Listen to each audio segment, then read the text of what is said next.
Shri advocate BN Haskar, EP Jayarajan തൻ്റെ ഒരു തുറന്നു പറഞ്ഞ ഒരു കാര്യം, അദ്ദേഹം സ്വന്തം ബോധ്യത്തിൽ നിന്ന് തുറന്നു പറഞ്ഞ ഒരു കാര്യം, അതിങ്ങനെ ഒരു അബദ്ധമായി പോകുമെന്ന് അദ്ദേഹം കരുതിയിട്ടില്ല എന്നാണോ കണക്ക് കൂട്ടുന്നത്? അതോ അദ്ദേഹം ആലോചിച്ചുറച്ച് തന്നെ LDF-നെ പ്രതിരോധത്തിലാക്കുവാൻ വേണ്ടി ചെയ്തതാണോ? എന്തായാലും ഇതൊരു വിവാദമാകുമെന്ന് ഉറപ്പാണല്ലോ. ഇത്തരമൊരു പ്രസ്താവന വരുമ്പോൾ സ്വാഭാവികമായിട്ടും അത് UDF ഏറ്റെടുക്കും. അതവരുടെ കടമയാണ്, അതവർ ചെയ്യുകയും അത് ഭംഗിയായിട്ട് നിർവഹിച്ചു കൊണ്ടിരിക്കുകയും ചെയ്യുന്നുണ്ട്. അപ്പോൾ വെട്ടിലായി പോയത് LDF ആണല്ലോ EP ജയരാജനെ കൊണ്ട്. മഞ്ജുഷേ, EP ജയരാജനെ നമ്മൾ മാധ്യമങ്ങളും മറ്റുള്ളവരും വിലയിരുത്തുന്നതിൽ വലിയൊരു അപാകത സംഭവിച്ചിട്ടുണ്ട് എന്നാണ് എനിക്ക് തോന്നുന്നത്. ഞാൻ വിചാരിക്കുന്നത് EP ജയരാജൻ വളരെ നിഷ്കളങ്കമായി കാര്യങ്ങൾ തുറന്നു പറയുന്ന ഒരു വ്യക്തിയാണ്. മറ്റു രാഷ്ട്രീയക്കാരെ പോലെ പാരഫെർണീലിയ, രാഷ്ട്രീയക്കാർ നേതാവിന്റെ പാരഫെർണീലിയ ഉപയോഗിച്ചുകൊണ്ട് ആളുകളുമായി സംവദിക്കുന്നതിന് ഒട്ടും തയ്യാറാവാതെ ഹൃദയത്തിൽ തോന്നുന്നത് എന്തോ അദ്ദേഹം അത് വിളിച്ചു പറയുന്ന ഒരു സാധാരണ രാഷ്ട്രീയ നേതാവിന്റെ മാത്രം വാക്കുകളായി മാത്രം അതിനെ കണ്ടാൽ മതി.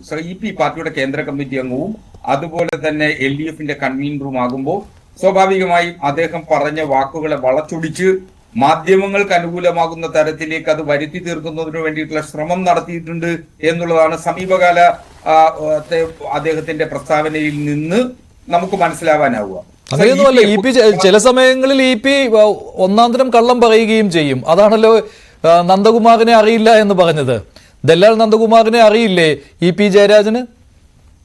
അദ്ദേഹത്തിന്റെ ഇൻഷ്യൽ വെച്ച് ചോദിച്ചാലേ അറിയാവൂ എന്നാണെങ്കിൽ അങ്ങനെ രണ്ടിലൊരാളെ അറിയാമല്ലോ. എന്തായാലും അങ്ങനെയല്ല, TG നന്ദകുമാറുമായി അങ്ങനെ ഒരു വ്യക്തിത്വവുമായി അല്ലെങ്കിൽ ഒരു ഷെയ്ഡി ക്യാരക്ടറുമായി EP പോലുള്ള ഒരു പാർട്ടിയുടെ മുതിർന്ന നേതാവിന് ബന്ധമുണ്ട് എന്ന അർത്ഥത്തിൽ വാർത്തകൾ വരിക, അങ്ങനെ ചർച്ച ചെയ്യുക EP തന്നെ ഇക്കാര്യം വ്യക്തമാക്കിയിട്ടുള്ളതാണല്ലോ. ദൃശ്യങ്ങൾ ഉള്ളതാണല്ലോ. ഇതിനു മുൻപ് അദ്ദേഹം സ്വകാര്യ ചടങ്ങിൽ പോലും, നന്ദകുമാറിന്റെ സ്വകാര്യ ചടങ്ങിൽ പോലും പോയതും അക്കാര്യം അദ്ദേഹം വെളിവാക്കുകയും ചെയ്തതും ഇതൊക്കെ കണ്ടതാണ്. ഈ പൊതുസമൂഹം ഇതെല്ലാം കണ്ടുകൊണ്ടിരിക്കുമ്പോഴാണ് എനിക്കൊരു ബന്ധവുമില്ല എന്ന് പറയുന്നത്. അപ്പോൾ EP സമർത്ഥമായി കള്ളം പറഞ്ഞ് ഒഴിവാകുവാനും പ്രാഗൽഭ്യമുള്ളയാളാണ്. അത് എന്നിട്ട് മാധ്യമങ്ങളുടെ തലയിലിടാനും കഴിവുള്ളയാളാണ്.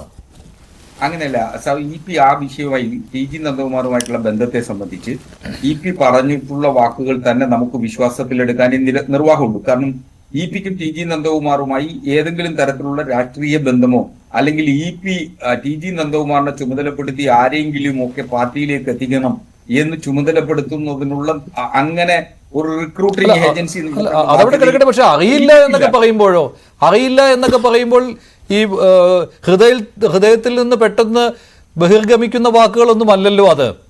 അങ്ങനെയല്ല, EP നമ്മുടെ മുന്നിൽ ഉള്ള ഒരു സ്വകാര്യ ചടങ്ങ്, TG നന്ദകുമാർ നടത്തിയ സ്വകാര്യ ചടങ്ങ്, ഒരു അമ്പലത്തിന്റെ ട്രസ്റ്റ് നടത്തിയ സ്വകാര്യ ചടങ്ങിൽ അദ്ദേഹം പങ്കെടുക്കുകയും ആ പങ്കെടുക്കുന്ന ഘട്ടത്തിൽ TG നന്ദകുമാറിന്റെ മാതാവിനെ 70 കഴിഞ്ഞ വയോധികരായിട്ടുള്ള മാതാപിതാക്കളെ ആദരിക്കുന്ന ഒരു ചടങ്ങുമായി ബന്ധപ്പെട്ട് TG നന്ദകുമാറിന്റെ മാതാവിനെയും അവിടെ ആദരിച്ചു, പൊന്നാടയണിയിച്ചു.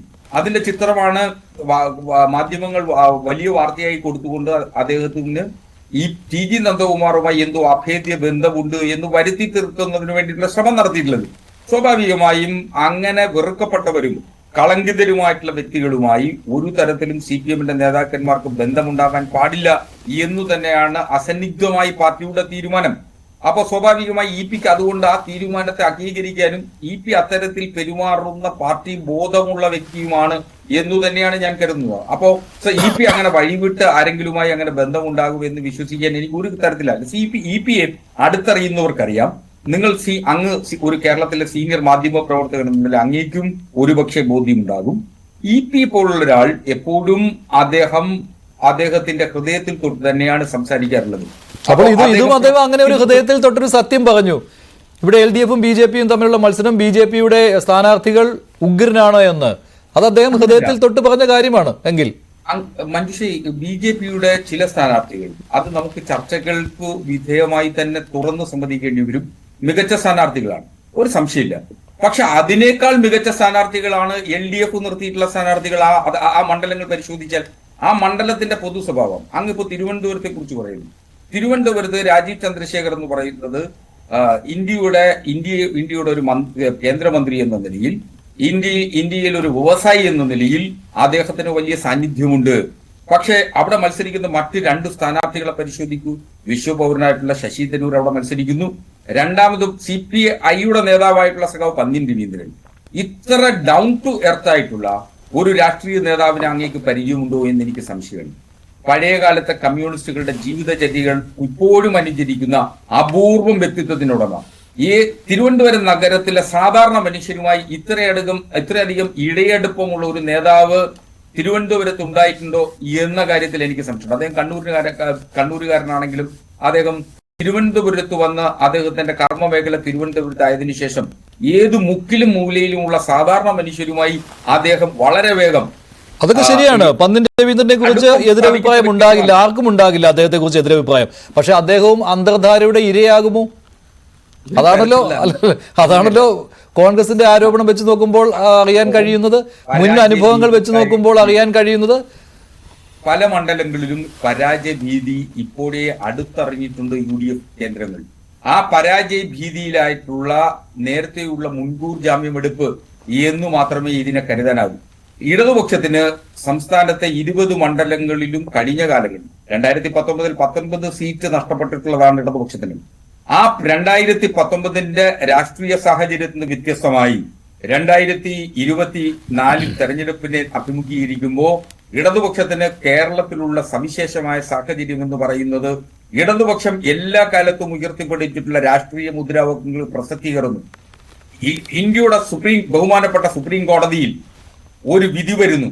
ഇലക്ട്രൽ ബോണ്ട് രാജ്യത്തിൽ ഇന്ത്യയുടെ ചരിത്രത്തിൽ ആദ്യമായി നിയമവിധേയമായി അഴിമതി നടത്തുന്ന ഒരു ഭരണകൂടം, ആ ഭരണകൂടത്തെ വിറപ്പിച്ചുകൊണ്ട് CPM നൽകിയിട്ടുള്ള ഹർജിയിലാണ് സുപ്രീം കോടതി ഒരു വിധി പറയുന്നതെന്നേ. ആ വിധി എന്ന് പറയുന്നത് രാജ്യത്തെ കോർപ്പറേറ്റ് സ്ഥാപനങ്ങൾ ഇലക്ട്രൽ ബോണ്ട് വഴി ആയിരക്കണക്കിന് കോടി രൂപ BJPക്കും കോൺഗ്രസിനും കൊടുത്തു എന്നുള്ളതാണ് ഏറ്റവും വലിയ ആക്ഷേപം. ആ ആക്ഷേപത്തെ മുൻനിർത്തിക്കൊണ്ടാണ് CPM വളരെ കൃത്യമായ ഒരു രാഷ്ട്രീയ പ്രചരണ ആയുധമായി അതിന് വരുന്നത്. കഴിഞ്ഞ 10 കൊല്ലമായി ഇന്ത്യൻ പാർലമെന്റിൽ ന്യൂനപക്ഷങ്ങളെയും അതുപോലെ സാധാരണ മനുഷ്യരെയും പീഡിപ്പിക്കുന്നതിനു വേണ്ടി നിയമങ്ങൾ പാസാക്കുന്ന ഒരു ഭരണകൂടം. ആ ഭരണകൂടത്തിന്റെ കെടുകാര്യസ്ഥതയും ആ ഭരണകൂടത്തിന്റെ നീതി നിഷേധത്തെയും തുറന്നു കാട്ടുന്നതാണ് ഇടതുപക്ഷത്തിന്റെ രാഷ്ട്രീയ.